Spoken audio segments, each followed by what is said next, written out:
الذين اصطفى أما بعد فأعوذ بالله من الشيطان الرجيم بسم الله الرحمن الرحيم وعباد الرحمن الذين يمشون على الأرض هونا وإذا خاطبهم الجاهلون قالوا سلاما وقال رسول الله صلى الله تعالى عليه وسلم لا تحاسدوا ولا تباغضوا ولا تنابزوا ولا تدابروا ولا تناجشوا وكونوا عباد الله إخوانا أو كما قال عليه الصلاة والسلام۔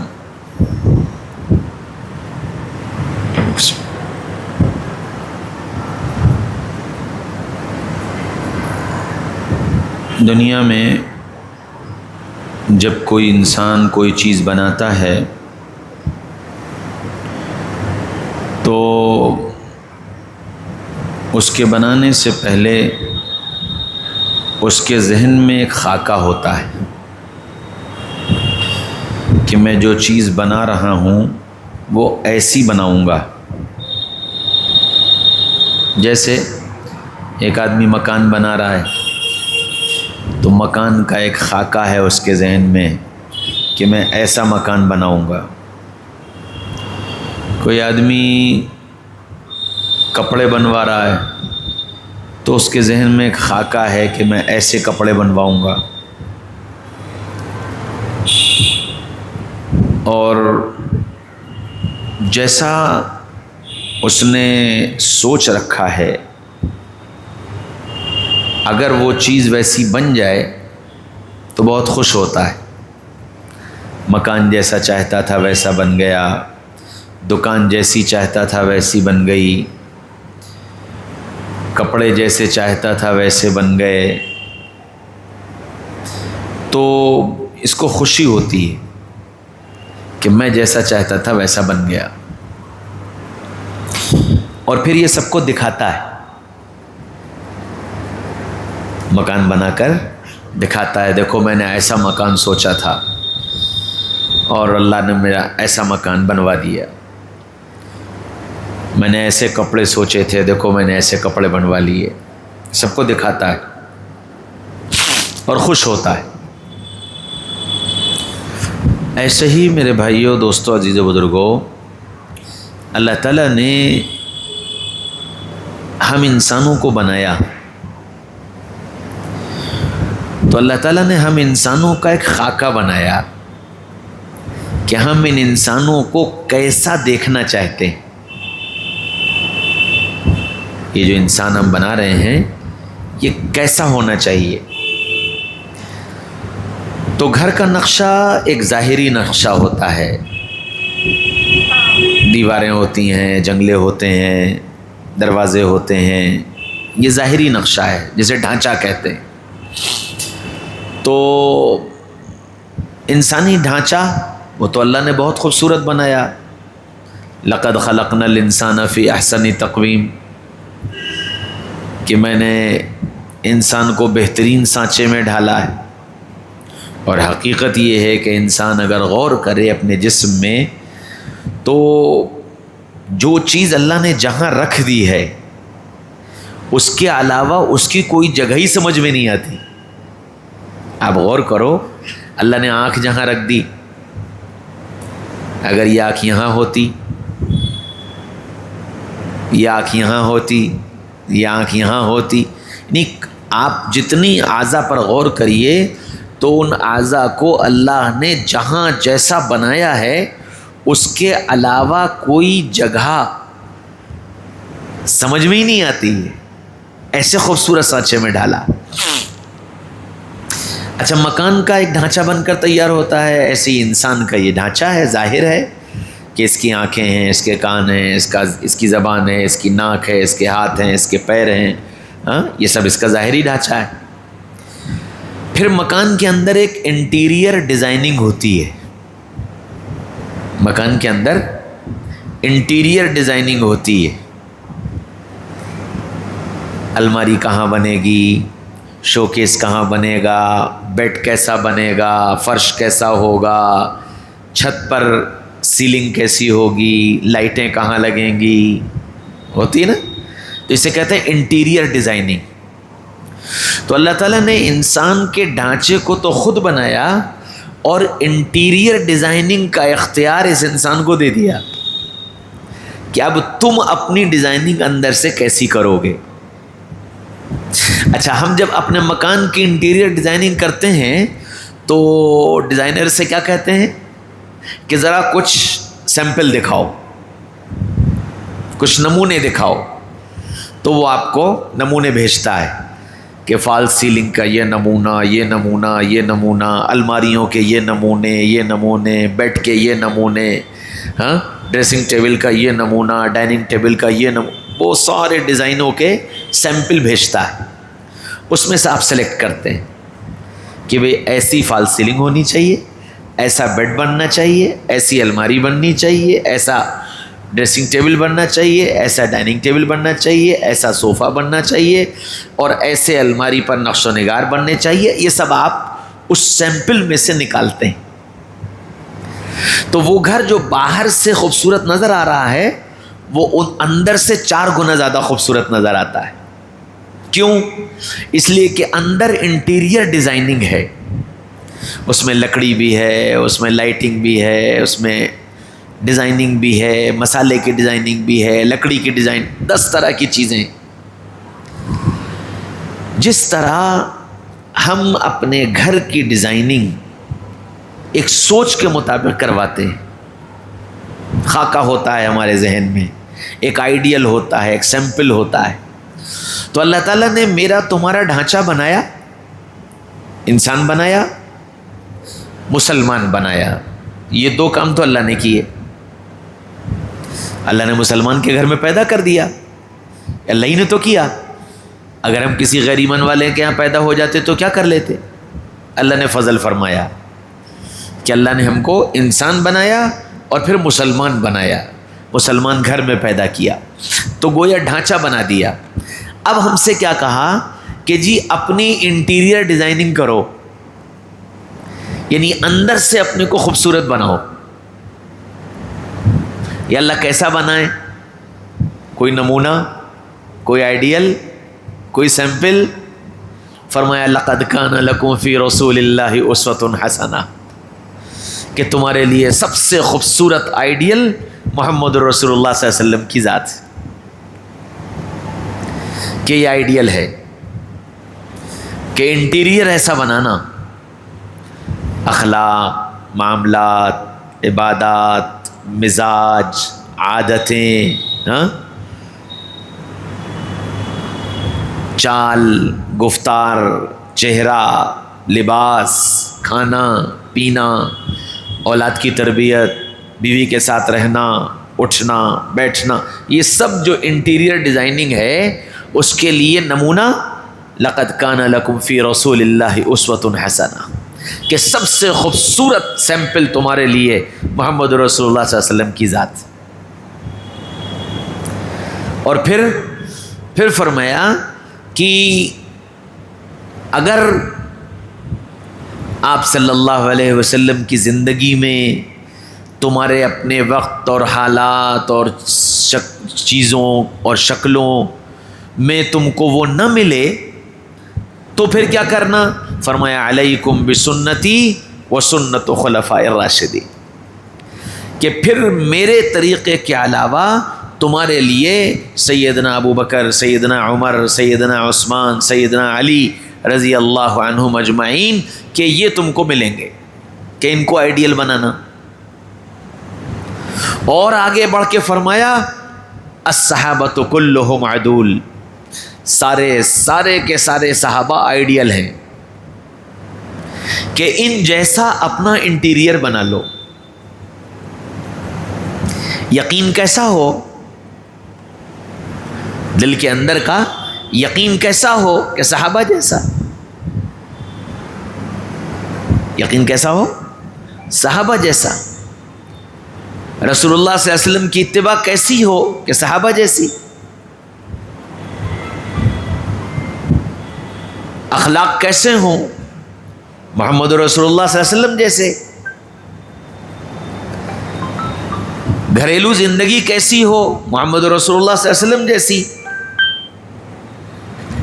کہ ایک ایک چیز انٹیریئر ڈیزائننگ ہو یا بتا دی ہم کو کہ تمہارے لیے سیمپل اور آئیڈیل محمد رسول اللہ صلی اللہ علیہ وسلم اور ان کے اصحاب ہیں، کہ ان جیسا اپنے کو اندر سے بنانے کی کوشش کرو۔ صحابہ کیسے تھے؟ نبی پاک صلی اللہ علیہ وسلم کی ذات کیسی تھی؟ وہ صحابہ نے بتایا،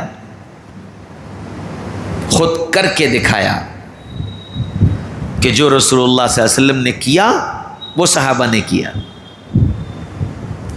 سارے کے سارے صحابہ انہوں نے اپنے لیے آئیڈیل محمد رسول اللہ صلی اللہ علیہ وسلم کو بنایا،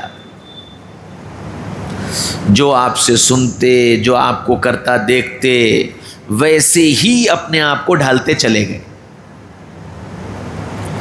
اور اللہ تعالیٰ نے پھر صحابہ کو اتنا بڑا مقام دے دیا کہ قرآن میں صحابہ کے لیے فرما دیا کُلًّا وعد اللہ الحسنى، کہ سارے صحابہ کے لیے جنت۔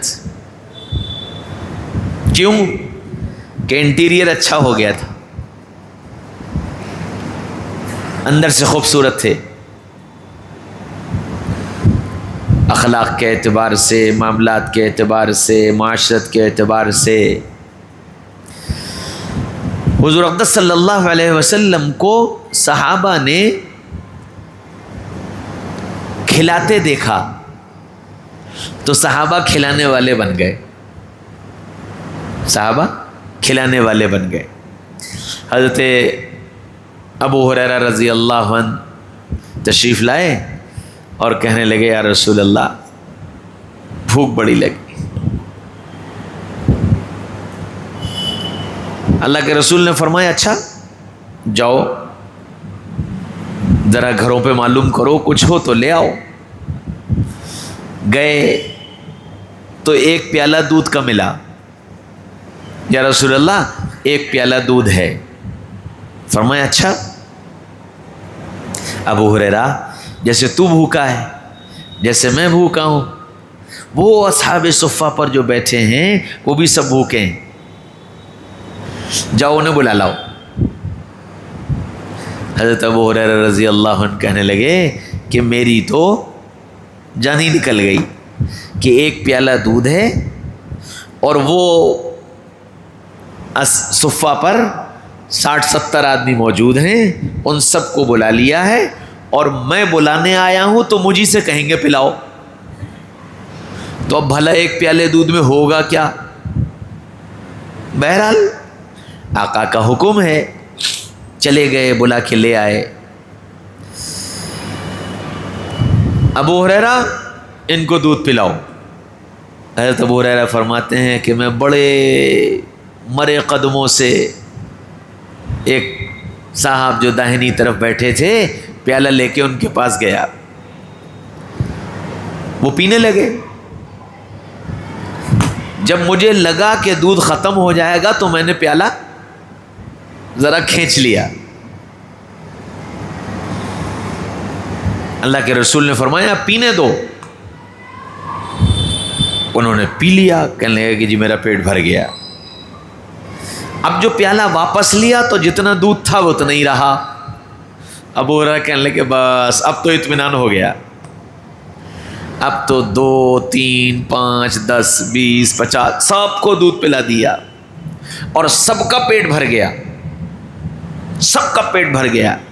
پھر اللہ کے رسول نے پوچھا ابو ہریرہ اب کون بچا؟ یا رسول اللہ میں بچا آپ بچے۔ فرمایا ابو ہریرہ پی۔ حضرت ابو ہریرہ نے پیا، فرمایا اور پی، اور پیا، فرمایا اور پی، کہ میں نے اور پیا، فرمایا اور پی، کہنے یا رسول اللہ بس اب تو جگہ ہی نہیں بچی۔ پھر اللہ کے رسول نے وہ دودھ لیا اور خود تناول فرمایا اور اپنے اس عمل سے بتا دیا کہ میں کھانے نہیں آیا، میں کھلانے آیا ہوں۔ اب یہی سبق صحابہ نے سیکھا۔ آئیڈیل کون تھا؟ محمد رسول اللہ۔ محمد صلی اللہ علیہ وسلم نے کیا دکھایا تھا؟ کہ میں کھانے نہیں آیا، میں کھلانے آیا ہوں، تو پھر صحابہ نے اسی کو آئیڈیل بنایا۔ حضرت حسن اور حضرت حسین دونوں کو بخار آ گیا اور بخار اتر ہی نہیں رہا، ماں باپ پریشان ہو گئے۔ تو حضرت فاطمہ نے حضرت علی سے کہا کہ ایسا کرو، منت مان لو، شاید اللہ اس کی برکت سے ہمارے بچوں کو صحت دے دے۔ تو حضرت علی نے کہا کیا منت؟ کہ لیں یہ منت مان لو کہ اگر اللہ ہمارے بچوں کو صحت دے دے گا تو ہم 3 روزے رکھیں گے۔ علی نے کہا ٹھیک ہے۔ چنانچہ سحری کی، وہ بچوں کا علاج ہونے لگا، اللہ کی شان، چند دن میں بچوں کی طبیعت ٹھیک ہو گئی، صحت مل گئی۔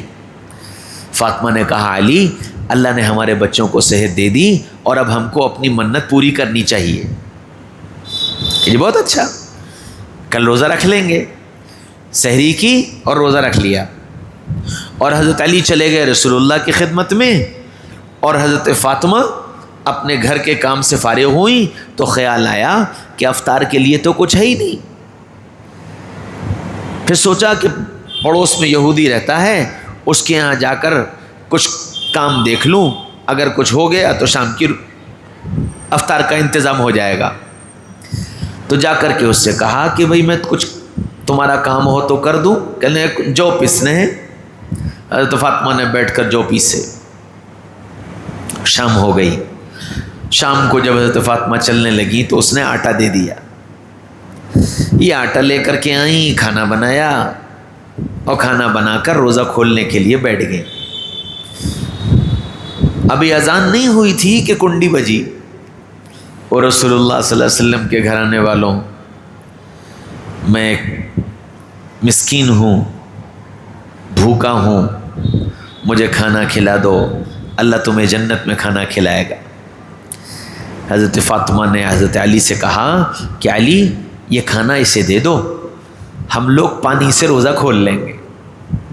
وہ کھانا اٹھا کر اس مسکین کو دے دیا، اور پانی سے افطار ہوا اور پانی ہی سے سحری ہوئی۔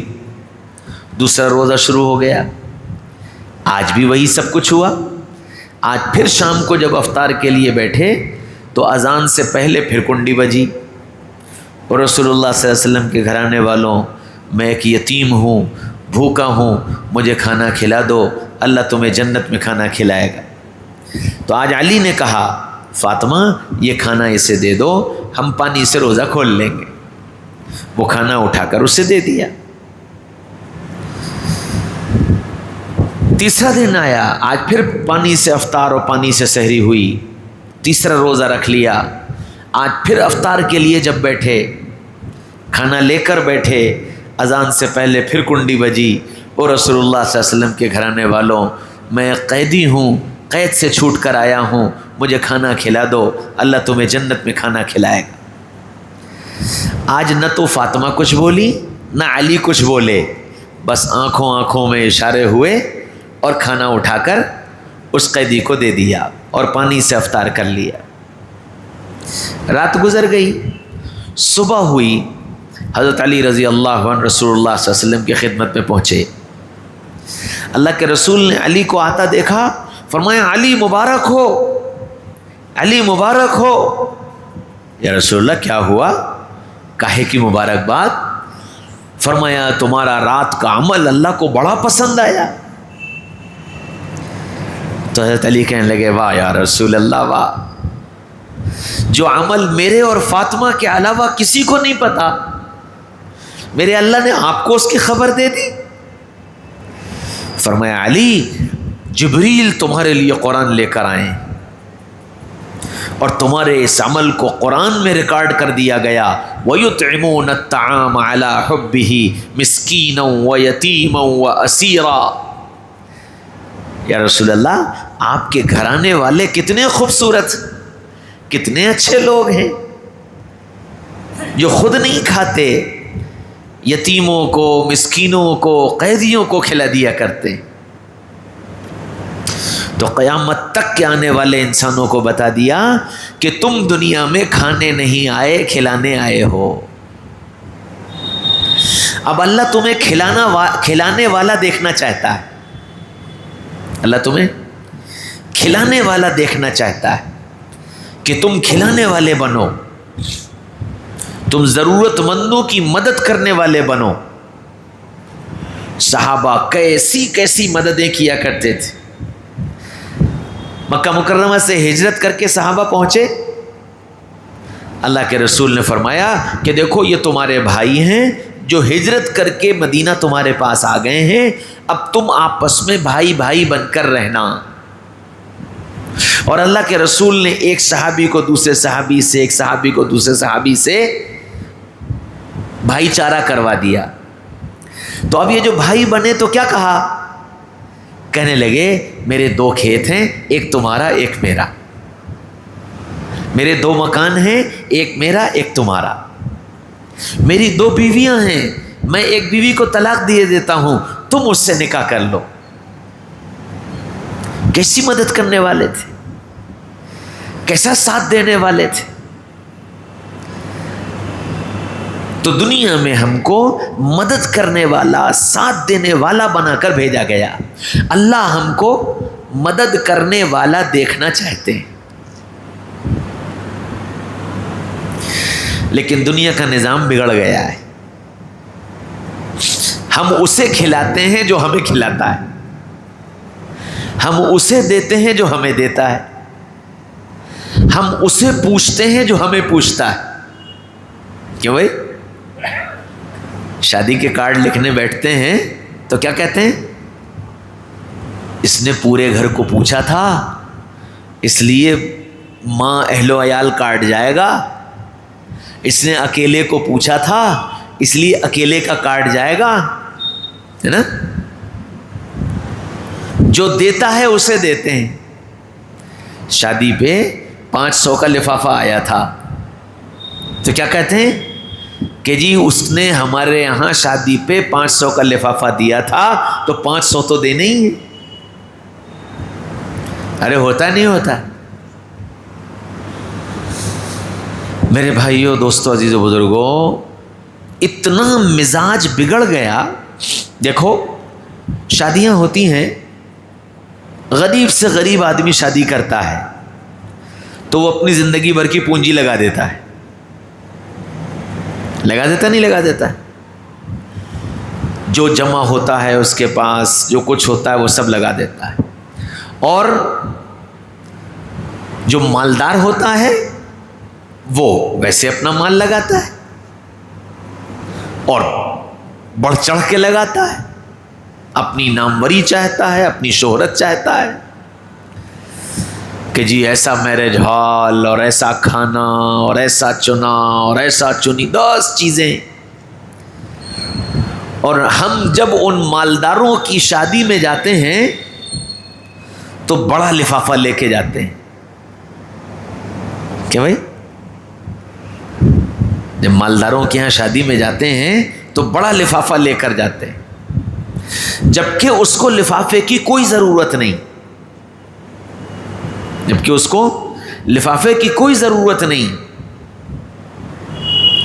اور جب کسی بیمار کو دیکھنے جاتے ہیں، بہت احسان کیا تو آدھا کلو سیب لے کے جاتے ہیں، جو اس مریض کے کام نہیں آتے، وہ جو ساتھ تیماردار رہے ہیں نا وہ کھاتے ہیں۔ یہ لفافہ جو تم شادی میں دے کر آ رہے ہو، اس سے کہیں زیادہ کہیں زیادہ کہیں زیادہ حقدار وہ مریض ہے اس لفافے کا۔ ہونا تو یہ چاہیے تھا کہ خاندان کا ہر فرد بیمار کی عیادت کرنے جاتا اور اس کو لفافہ دے کر آتا، تو کم سے کم اس کا ایک بوجھ تو ہلکا ہوتا۔ ایک تو وہ بیماری سے مر رہا ہے اور پھر قرضے سے مر رہا ہے، علاج کے انتظام سے مر رہا ہے، اور اس کو ہم سوچتے ہی نہیں۔ تو آج یہ نیت کر لو آج یہ نیت کر لو کہ خاندان میں، دوستوں میں، ملنے جلنے والوں میں کوئی بیمار پڑ جائے تو اس کو لفافہ دے کر آئیں گے، ٹھیک ہے انشاءاللہ؟ سب نیت کر لو۔ اچھا، لفافے کا مطلب یہ نہیں ہے کہ 10,000 روپے دیں گے، اللہ نے جو استعداد بنائی،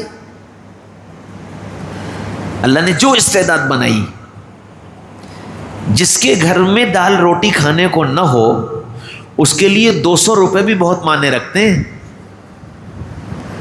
جس کے پاس ایک وقت کی دوا لانے کے پیسے نہ ہوں اس کو 100 روپے مل جائیں تو وہ اس کے لیے بڑے معنی رکھتے ہیں۔ امت سے یہ مزاج ختم ہو گیا کہ ہم دنیا میں کھانے نہیں آئے، ہم کھلانے آئے ہیں، ہم مدد لینے نہیں آئے، ہم مدد کرنے آئے ہیں۔ یہ مزاج ختم ہو گیا، جس کا نتیجہ یہ ہے کہ پڑوسی بھوکا سو رہا ہوتا ہے اور ہمیں پتہ نہیں ہوتا، ہمارا قریب ترین رشتہ دار حالات سے جوجھ رہا ہوتا ہے، دن کو کھا لے تو رات کا اس کے پاس انتظام نہیں ہوتا، اور رات کو کھا لے تو اگلی صبح کا اس کے پاس انتظام نہیں ہوتا، اور ہمیں اس کی کوئی خبر نہیں ہوتی، فکر ہی نہیں کرتے، سوچتے ہی نہیں اس کے بارے میں۔ کیوں کہ آئیڈیل محمد رسول اللہ کو نہیں بنایا، آئیڈیل بنایا برادری کو، آئیڈیل بنایا باپ دادا کو، آئیڈیل بنایا خاندان کو۔ ہمارے باپ دادا سے ایسا ہوتا چلا آ رہا ہے، ہماری برادری میں ایسا ہوتا چلا آ رہا ہے، ہمارے خاندان میں ایسا ہوتا چلا آ رہا ہے۔ ایک غریب آدمی کے یہاں اس کی ماں مر گئی، ایک تو اس کے لیے یہی بہت بڑا غم تھا کہ ماں چلی گئی۔ دنیا میں کتنا بڑا غم ہے یہ کہ اس کی ماں چلی گئی، اور غریب ہے، اس کے پاس کفن کا بھی انتظام نہیں۔ اب کیا کہتے ہیں؟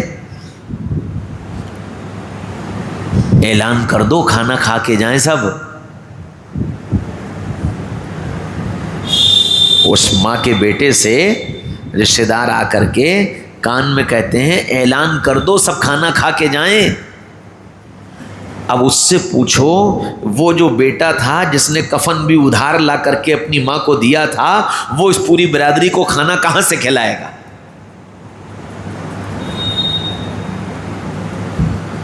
اور اگر کوئی میرا جیسا آدمی کہہ دے کہ نا ارے یہ تو وہابی ہیں، دیوبندی ہیں، یہ کیا جانے،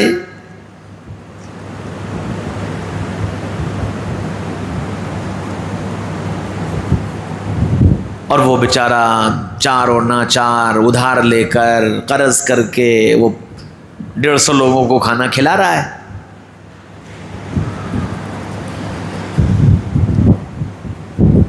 اور اس کو دین سمجھ رہے ہیں، اس کو دین سمجھ رہے ہیں کہ یہ دین ہے۔ ایک بہت موٹی سی بات بتاتا ہوں، اس کو یاد رکھنا، انشاءاللہ ساری زندگی کام آئے گی۔ سنت کسے کہتے ہیں اور بدعت کسے کہتے ہیں؟ دو جملے ہیں۔ اللہ کے نبی سے محبت، اللہ کے نبی سے محبت، نبی کے طریقے پر کرنا، یہ سنت ہے۔ اللہ کے نبی سے محبت، نبی کے طریقے پر کرنا، یہ سنت ہے۔ اور اللہ کے نبی سے محبت اپنے طریقے پر کرنا، یہ بدعت ہے۔ سمجھ میں نہیں آیا؟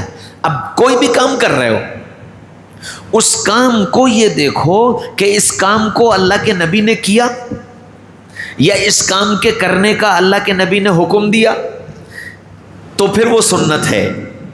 پھر ساری دنیا خلاف ہو کر گزرو، اللہ کی مدد ساتھ ہوگی، اللہ راضی ہوں گے، نبی خوش ہوں گے۔ اگر کوئی کام کرنے جا رہے ہو اور اللہ کے نبی نے وہ کام نہ کیا، نہ کرنے کا حکم دیا، پھر اس کو ہرگز مت کرو چاہے ساری دنیا ناراض ہو جائے۔ اللہ راضی ہو جائے گا، نبی خوش ہو جائیں گے. بس دین اسی کا نام ہے، دین اسی کا نام ہے کہ نبی سے محبت نبی کے طریقے پر سنت ہے، اور نبی سے محبت من چاہے طریقے پر بدعت ہے. اور بدعت کے بارے میں فرمایا کل بدعت ضلالہ، کہ ہر بدعت گمراہی ہے، وکل ضلالۃ فی النار، اور ہر گمراہی آگ ہے، ہر گمراہی کا ٹھکانہ آگ ہے. نبی سے محبت ایمان کا جز ہے، نبی سے محبت ایمان کا جز ہے. اگر نبی سے محبت نہیں تیری نماز قبول نہیں، نبی سے محبت نہیں تیرا قرآن قبول نہیں، تیرا ذکر قبول نہیں، تیری زکوٰۃ قبول نہیں، تیرا حج قبول نہیں، تیرا ایمان قبول نہیں، اگر نبی سے محبت نہیں. لیکن نبی سے محبت جیسے نبی نے بتائی، ذرا اچھا سوچنے والی بات ہے کہ نہیں؟ اللہ نے نماز کا حکم دیا تو نماز کا طریقہ کس نے بتایا؟ کیا بھائی؟ ارے بولو، کس نے بتایا؟ نبی نے. اللہ نے زکوٰۃ کا حکم دیا تو زکوٰۃ کا طریقہ کس نے بتایا؟ نبی نے. اللہ نے روزے کا حکم دیا تو روزے کا طریقہ کس نے بتایا؟ نبی نے. حج کا حکم دیا، حج کا طریقہ کس نے بتایا؟ نبی نے. تو جو نبی ہم کو بیت الخلاء جانا آنا بتا رہا ہو، ہم کو گھر میں داخل ہونا اور نکلنا بتا رہا ہو، ہم کو اٹھنا اور بیٹھنا بتا رہا ہو، ہم کو نماز پڑھنا بتا رہا ہو، زکوٰۃ دینا بتا رہا ہو، حج کرنا بتا رہا ہو، یہ وہ ساری چیزیں ہیں جن کا حکم اللہ نے دیا. نماز پڑھو، روزہ رکھو، زکوٰۃ دو، حج کرو، اللہ کا حکم بتایا نبی نے. ایسے ہی اللہ نے حکم دیا قُلْ إِن كُنتُمْ تُحِبُّونَ اللَّهَ فَاتَّبِعُونِي. اے محمد صلی اللہ علیہ وسلم، آپ سے یہ لوگ پوچھتے ہیں اللہ سے محبت کیسے ہوگی، ان سے کہیے یہ آپ سے محبت کریں. تو اب جب اللہ نے یہ کہا کہ یہ آپ سے محبت کریں تو کیا نبی محبت کرنے کا طریقہ نہیں بتائیں گے کہ مجھ سے محبت کیسے کرو؟ جب نماز بتائی کہ نماز کیسے پڑھو، روزہ بتایا روزہ کیسے رکھو، زکوٰۃ بتائی زکوٰۃ کیسے دو، حج بتایا حج کیسے کرو، تو یہ بھی تو بتائیں گے نا کہ مجھ سے محبت کیسے کرو. ارے بتائیں گے نہیں بتائیں گے؟ تو جیسے نبی نے بتایا ویسے نبی سے محبت کرنا سنت ہے، جیسے نبی نے بتایا. اب نبی نے کیا بتایا؟ نبی نے فرمایا کہ تم صاحب ایمان نہیں ہو سکتے اس وقت تک جب تک کہ تم مجھ سے اپنی جان سے زیادہ محبت نہ کرو. اپنی اولاد سے، اپنے مال سے، اپنے ماں باپ سے، اپنی جان سے، ان سب سے زیادہ محبت کرو گے تب تم ایمان والے بنو گے.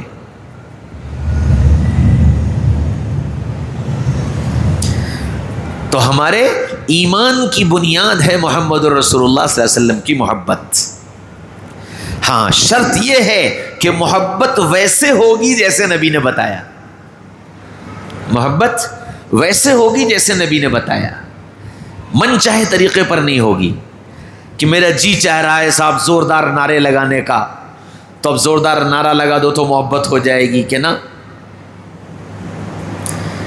جیسے نبی نے بتایا ویسے محبت کرو. نبی نے کیا بتایا؟ نبی نے بتایا کہ تمہاری ساری خواہشات تابع ہو جائیں اس کے جو میں لے کر آیا ہوں. جو دین میں لے کر کے آیا ہوں تمہاری خواہشات اس کے تابع ہو جائیں، یعنی جو میں نے بتایا وہ تمہارا دل چاہنے لگے. جو زندگی میں نے تمہیں بتائی ہے اس کا تمہارا دل چاہنے لگے، جس کو آسان لفظوں میں میں کہتا ہوں کہ محبوب سے محبت جب ہوتی ہے تو محبوب کی ادائیں محبوب ہوتی ہیں، محبوب کی ادائیں محبوب ہوتی ہیں، ہر چیز اچھی لگتی. تو نبی سے محبت ایسی ہو کہ نبی کی ہر ادا اچھی لگنے لگے. اللہ ہمارا اندرون ایسا دیکھنا چاہتا ہے کہ تم اندر سے محبت کرنے والے بنو. نبی سے محبت. اچھا جب محبت ہوگی تو لازمی بات ہے کہ چہرہ کس کا اچھا لگے گا؟ کہ بھائی کس کا اچھا لگے گا؟ محبوب کا. ارے محبت اگر ہوگی تو چہرہ کس کا اچھا لگے گا؟ محبوب کا. اب محمد رسول اللہ سے محبت ہے تو چہرہ کس کا اچھا لگے گا؟ محمد رسول اللہ کا. اور جب محمد رسول اللہ کا چہرہ اچھا تو پھر میرا چہرہ کیسا ہونا چاہیے؟ کیوں بھائی میرا چہرہ کیسا ہونا چاہیے؟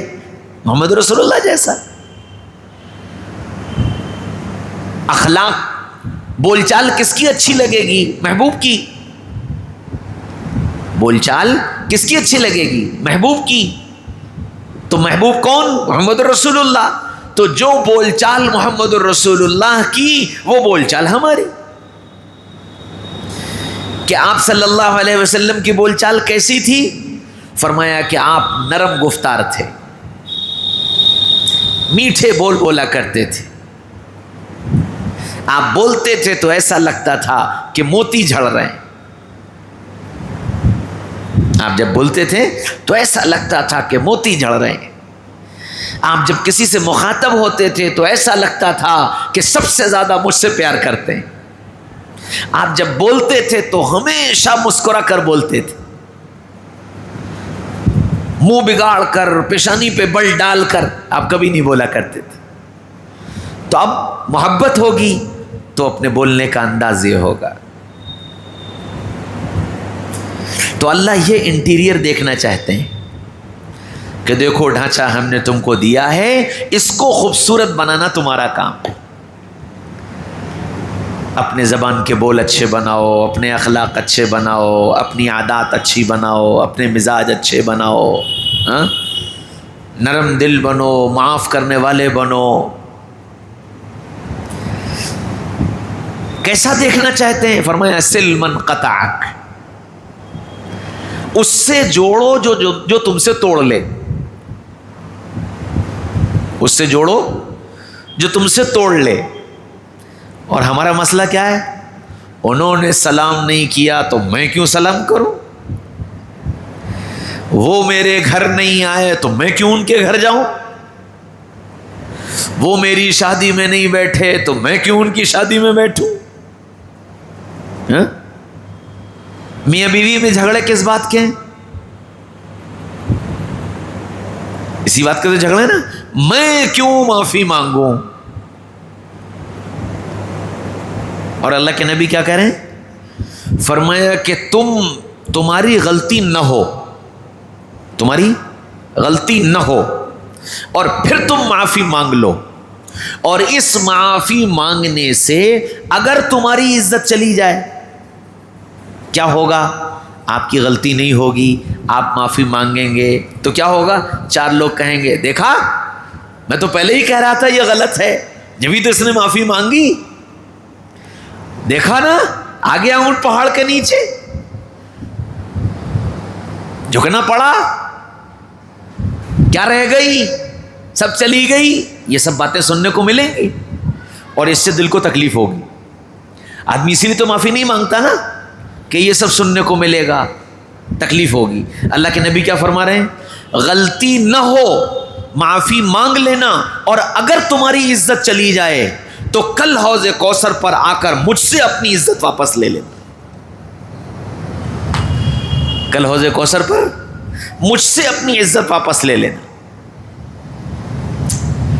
ہائے کل قیامت کے میدان میں جب رسول اللہ عزت واپس لوٹائیں گے کیا 4 چاند لگیں گے، اور وہ ایسی عزت ہوگی جو ہمیشہ ہمیشہ کی ہوگی.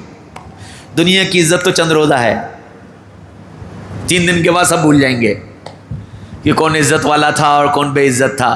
3 دن بعد سب بھول جائیں گے. لیکن یہ عزت جو رسول اللہ کل حوض کوثر پر دیں گے، ساری دنیا کے سامنے یہ باعزت سر پر تاج رکھ کر کھڑا ہوگا، اور وہ عزت ہمیشہ کی عزت ہوگی. کہ اس کو یہ عزت کس سے ملی؟ کہ اس کی عزت رسول اللہ سے ملی صلی اللہ علیہ وسلم. تو اللہ ایسا انٹیریئر دیکھنا چاہتے ہیں کہ اپنے کو اندر سے ایسا خوبصورت بناؤ.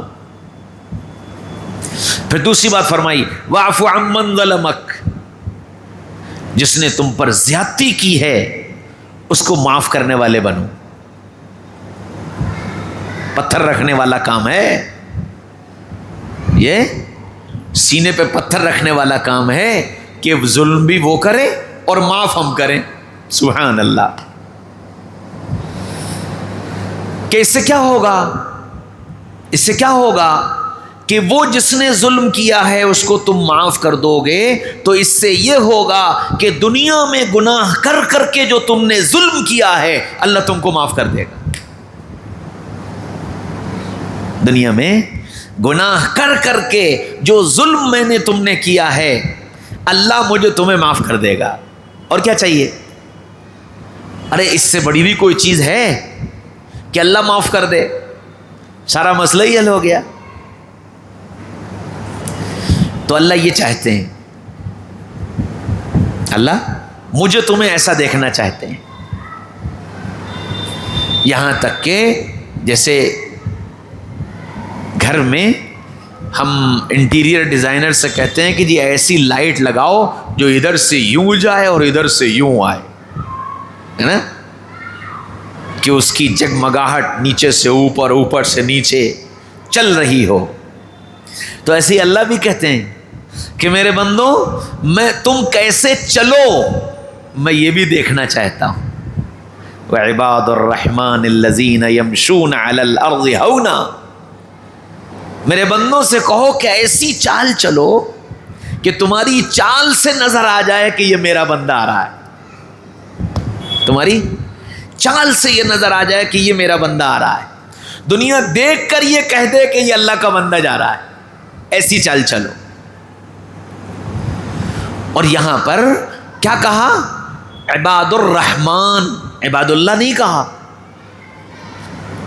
اللہ نے یہ نہیں کہا وہ عباد اللہ الذین یمشون علی الارض ہونا، بلکہ فرمایا وہ عباد الرحمن الذین یمشون علی الارض. رحمان کے بندے. اور یہ لفظ لا کر گویا اللہ نے یہ بتا دیا کہ میرے بندوں جب تم زمین پر چلا کرو تو رحم کے جذبے کے ساتھ چلا کرو. جیسے اللہ ہر ایک پر مہربان ہے، جیسے اللہ ہر ایک پر رحمت اتار رہا ہے، جیسے اللہ ہر ایک کو محبت اور پیار کی نگاہ سے دیکھ رہا ہے، تم میرے ہو اس لیے جب تم چلا کرو تو تمہارے اندر بھی سب کے لیے رحم کا جذبہ ہو، محبتوں کا جذبہ ہو، ان کو راحت پہنچانے کا جذبہ ہو. ہم اس طرح تم کو دیکھنا چاہتے ہیں. ہاں یہ سب انٹیریئر ڈیزائننگ ہے کہ اندر سے تم اپنے آپ کو کیسا بنا رہے ہو. اچھا شیطان نے ہم کو ظاہر پر مطمئن کر دیا ہے. شیطان نے ہم کو ظاہر پر مطمئن کر دیا ہے. الحمدللہ سر پر ٹوپی ہے، الحمدللہ چہرے پر داڑھی ہے، الحمدللہ لمبا کرتا ہے، ہاں اور آگے بڑھیے تو الحمدللہ عمامہ بھی ہے، ہاں ہاتھ میں تسبیح بھی ہے اور مسجد کی پہلی صف بھی ہے. اب بھلا ہم سے بڑا دیندار کون ہوگا؟ کہ بھائی شیطان نے یہ اطمینان دلا دیا بھائی یہ سب تم کر رہے ہو، تم سے زیادہ مکمل اب دیندار کون ہو سکتا ہے؟ تو ہم اپنے اس ظاہر پر مطمئن ہو گئے، حالانکہ اندر کا حال یہ ہے کہ کسی سے حسد ہے، کسی سے کینہ ہے، کسی سے بغض ہے، اپنے اندر کبر ہے، ہاں کسی سے نفرت ہے، کسی سے الرجی ہے، یہ سب اندر بھرا ہوا ہے. اور ان ساری چیزوں کو ہم اپنے اندر کی گندگی نہیں سمجھ رہے ہیں. کتنی خوبصورت پینٹنگ کرا لو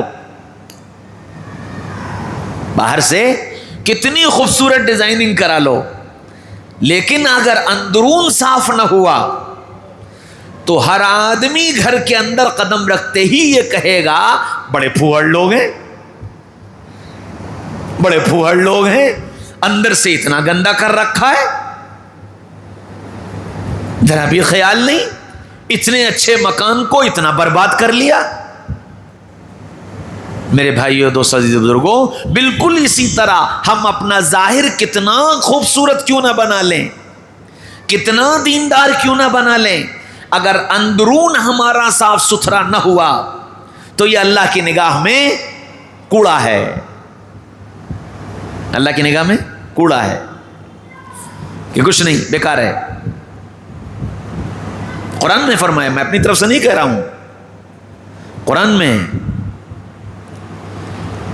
الا من اتى اللہ بقلب سلیم، فرمایا یوم لا ينفع مال ولا بنون الا من اتى اللہ بقلب سلیم، کل قیامت کے میدان میں تمہارا مال، تمہاری اولاد، تمہارا حسن و جمال، یہ سب کچھ کام نہیں آئے گا، میں کل کے قیامت کے دن تمہارا اندرون دیکھوں گا، انٹیریئر ڈیزائننگ دیکھوں گا کہ انٹیریئر ڈیزائننگ کیسی ہے۔ اگر انٹیریئر ڈیزائننگ خوبصورت ہے تو پھر مزے ہی مزے، پھر مزے ہی مزے۔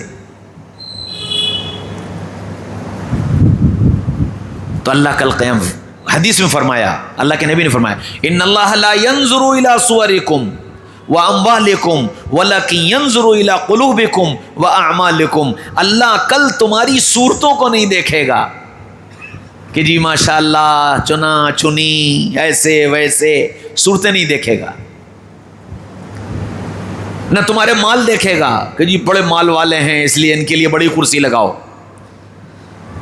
ہاں بڑے عہدے والے ہیں اس لیے ان کو ذرا ان کے ساتھ خصوصی معاملہ کرو، نہ، خصوصی معاملہ اور بڑی کرسی کے لیے فرمایا اندر دیکھیں گے، قلوبکم، اس دل میں کیا ہے، اللہ کی محبت ہے، نبی کی محبت ہے یا حسد ہے، کبر ہے، بغض ہے، عداوتیں ہیں، نفرتیں ہیں، دھوکہ ہے، ظلم ہے، کیا بھرا ہے اس کے اندر؟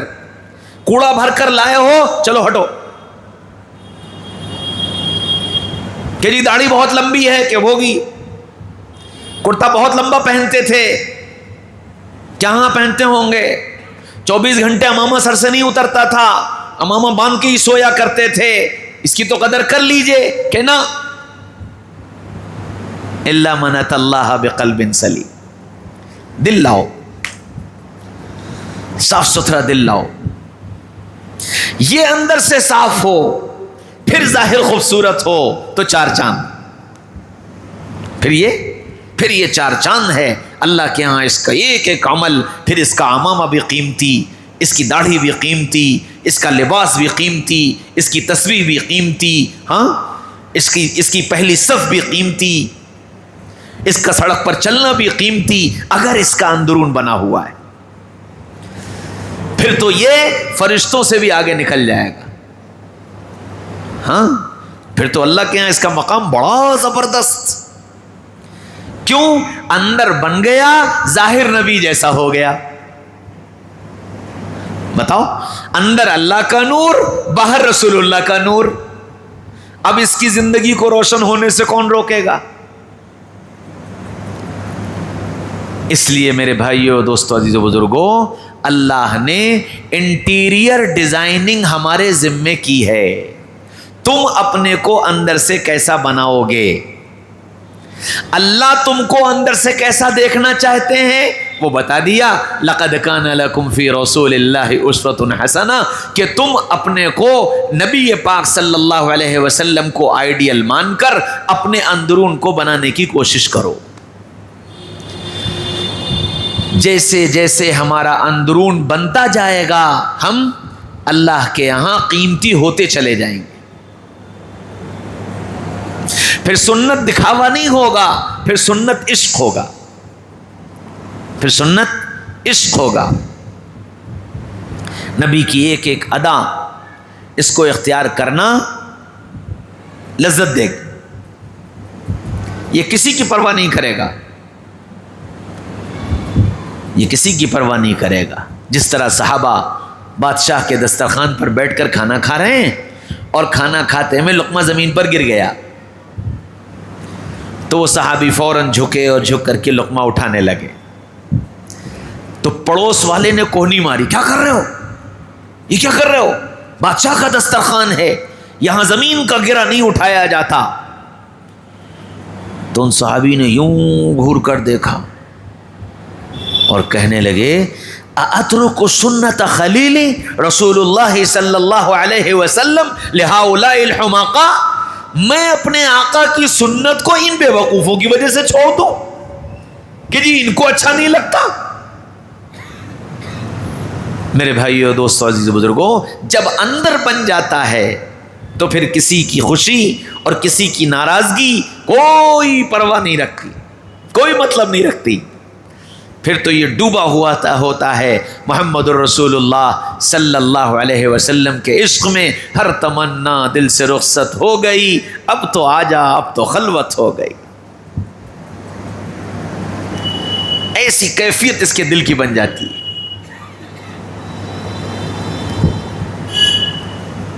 اس لیے میرے بھائیو دوستو عزیز بزرگوں, ہم اپنے اندر کو بنانے کی محنت کریں. یہ میری محنت سے بنے گا, یہ میری محنت سے بنے گا. جتنی میں محنت کر لے جاؤں گا اتنا میرا اندرون بنتا چلا جائے گا, اور جتنی انٹیریئر ڈیزائننگ خوبصورت ہو جائے گی اتنا ہماری ذات اللہ کے ہاں قیمتی ہوتی چلی جائے گی. کریں گے انشاءاللہ, سب کریں گے. اللہ مجھے بھی توفیق نصیب فرمائے, آپ سب کو بھی توفیق نصیب فرمائے. کہنے سننے سے زیادہ اللہ مجھے بھی عمل کرنے والا بنا دے اور آپ سب کو بھی عمل کرنے والا بنا دے.